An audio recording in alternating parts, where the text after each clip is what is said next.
মানুষ যদি খারাপ কাজ করে জাহান্নামে যাবে, তো প্রতিটা মানুষ নামাজ পড়তে চায় না, নামাজ না পড়লে জাহান্নামে যাবে, জিনা করলে জাহান্নামে যাবে, ধর্ষণ করলে জাহান্নামে যাবে, শিরক করলে জাহান্নামে যাবে, অহংকার করলে জাহান্নামে যাবে, তাকাব্বুর করলে জাহান্নামে যাবে।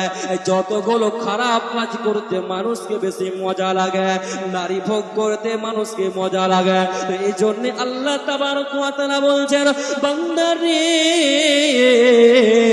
আমি আল্লাহ জাহান্নামকে আকর্ষণীয় জিনিস দিয়ে, লোভনীয় জিনিস দিয়ে আমি আল্লাহ জাহান্নামকে আমি রব ঘিরে দিলাম।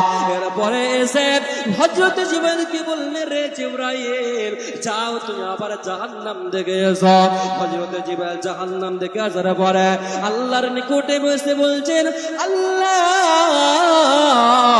আপনার সম্মানের কসম করে বলেছে, পৃথিবীর যে কোনো মানুষ এইরকম কথা শুনবে, প্রতি মানুষ জাহান্নামে যাবে, অধিকাংশ মানুষ জাহান্নামে যাবে।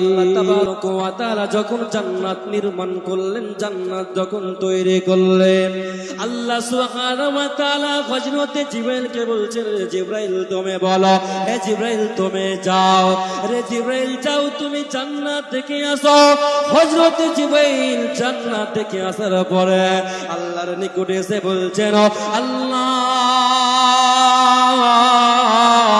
ওগো আল্লাহ, পৃথিবীর যে কোন মানুষ এইরকম সুখের কথা শুনবে, এইরকম আরামের কথা শুনবে, এইরকম সুখের কথা শুনবে, প্রতি মানুষ জান্নাতে যেতে চাইবে, প্রতি মানুষ জান্নাতের আশা আকাঙ্ক্ষা করবে।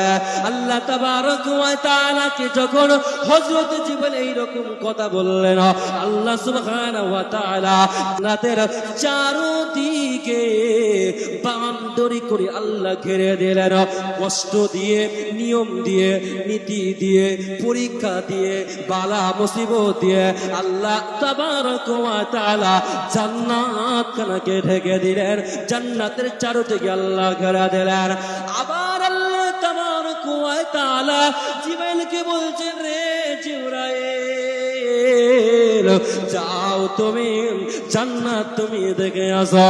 হযরত জিবরাইল জান্নাত দেখে আসার পরে আল্লাহকে বলছেন, আল্লাহ গো ওগো আল্লাহ,